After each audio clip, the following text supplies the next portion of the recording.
നമസ്കാരം. ഭാരത് ലൈവിലേക്ക് സ്വാഗതം. തൃശൂരിൽ ബി.ജെ.പി. സ്ഥാനാർത്ഥി സുരേഷ് ഗോപിയുടെ വൻ വിജയത്തോടെ നിമിഷ സജയൻ എയറിലായി. ഇതു കണ്ട് മനം നൊന്ത് വിദ്യാഭ്യാസ വകുപ്പ് മന്ത്രി ഫേസ്ബുക്കിൽ കുറിച്ചത് കണ്ടാൽ സൈബർ ആക്രമണം നേരിടുന്ന കമ്മികൾക്ക് വേണ്ടി കരയുന്നതിനാണ് അദ്ദേഹത്തിന് ആ സ്ഥാനം കൊടുത്തിരുത്തിയിരിക്കുന്നതെന്ന് തോന്നും. മലയാളത്തിന്റെ വാനമ്പാടി കെ.എസ്. ചിത്ര, പ്രിയ നടിയും നർത്തകിയുമായ ശോഭന, നടൻ മോഹൻലാൽ, ബിഗ് ബോസിലൂടെ മലയാളികൾക്ക് പ്രിയങ്കരനായി മാറിയ അഖിൽ മാരാർ തുടങ്ങിയവരെ കുറിച്ചൊന്നും വിദ്യാഭ്യാസ മന്ത്രിക്ക് അറിയുകയേയില്ല. കഴിഞ്ഞ 10 വർഷമായി സുരേഷ് ഗോപി എന്ന മനുഷ്യസ്നേഹിയുടെ വായ്ക്കകത്ത് മൈക്ക് കൊണ്ട് തിരികെ കയറ്റി ചൊറിഞ്ഞ് അദ്ദേഹത്തിന്റെ ക്ഷമ കെടുന്ന രീതിയിലുള്ള ചോദ്യങ്ങൾ ചോദിച്ച് ഓരോന്ന് പറയിപ്പിച്ച ശേഷം അതെടുത്ത് അദ്ദേഹത്തെ ട്രോളുകയായിരുന്നു ഇതുവരെ. ആ ട്രോളുകളെല്ലാം സൈബർ സഖാക്കന്മാർ കൊണ്ടാടുകയായിരുന്നു. അതൊന്നും സൈബർ ആക്രമണമേ അല്ല, അതൊക്കെ ട്രോൾ മാത്രമെന്ന് വിട്ടിച്ചിരിയോടുകൂടി പറയാൻ ഒരു ഉളുപ്പുമില്ലായിരുന്നു. എന്നിട്ടിപ്പോൾ നിമിഷയ്ക്ക് വേണ്ടി ഫേസ്ബുക്കിൽ കരയുന്നു. എന്തിനേറെ പറയുന്നു, മലയാളികളുടെ സ്വകാര്യ അഹങ്കാരവും തികഞ്ഞ സാത്വികയുമായ കെ.എസ്. ചിത്രയെ എയറിൽ നിർത്താൻ സൈബർ കമ്മികൾ മത്സരിക്കുകയായിരുന്നു.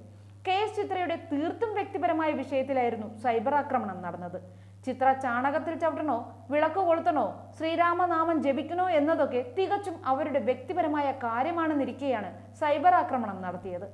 തൃശൂരിൽ നടന്ന മഹിളാ കോൺഫറൻസിൽ മോദിയോടൊപ്പം പങ്കെടുത്തതു മുതൽ നർത്തകിയും സിനിമാ താരവുമായ ശോഭനയെയും വെറുതെ വിട്ടില്ല ഈ സൈബർ സഖാക്കന്മാർ. നിഷ്പക്ഷമായി രാഷ്ട്രീയ വിഷയങ്ങളിലും മറ്റും നിലപാടുകൾ അറിയിക്കുകയും വിലയിരുത്തലുകൾ നടത്തുകയും ചെയ്യുന്ന അഖിൽ മാരാരിനെയും അവർ വെറുതെ വിട്ടില്ല. ഉണ്ണി മുകുന്ദൻ, അനുശ്രീ, രമേശ് പിഷാരടി തുടങ്ങി നിരവധി പേരെയാണ് ഇവർ സൈബർ ഇടങ്ങളിൽ ആക്രമിച്ച് ഇല്ലാതാക്കാൻ ശ്രമിച്ചത്. ഇന്ത്യയിലെ ഓരോ പൗരനും അവരവരുടെ രാഷ്ട്രീയ മതം, ഇണ ഇതൊക്കെ തിരഞ്ഞെടുക്കാനുള്ള സ്വാതന്ത്ര്യം ഭരണഘടന ഉറപ്പു തരുന്നുണ്ട്. അല്ലാതെ അതൊക്കെ ഇടവന്മാർക്ക് മാത്രം അവകാശപ്പെട്ടതല്ല എന്ന് ഓർക്കുന്നത് നല്ലതാണ്. ഇപ്പോൾ നിമിഷയ്ക്ക് വേണ്ടി കരയുന്നവരാരും തന്നെ അന്നൊന്നും സാമൂഹ്യ പ്രതിബദ്ധത കാണിച്ചില്ല. ഇന്നിപ്പോ നിമിഷയ്ക്ക് വേണ്ടി കരച്ചിലോട് കരച്ചിൽ.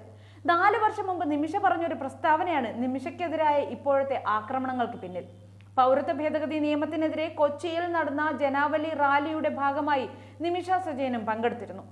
റാലിയിൽ നിമിഷ മുദ്രാവാക്യം മുഴക്കിയതും ആളുകളെ അഭിസംബോധന ചെയ്തുകൊണ്ട് അന്ന് നടത്തിയ പ്രസ്താവനയ്ക്ക് വലിയ രീതിയിൽ വൈറലാവുകയും ചെയ്തിരുന്നു. തൃശൂർ ചോദിച്ചിട്ട് കൊടുത്തില്ല, ആ നമ്മളോടാണ് ഇന്ത്യ ചോദിക്കുന്നത്, നമ്മൾ കൊടുക്കുവോ, കൊടുക്കൂല, നന്ദി എന്നായിരുന്നു നിമിഷ അന്ന് പറഞ്ഞത്.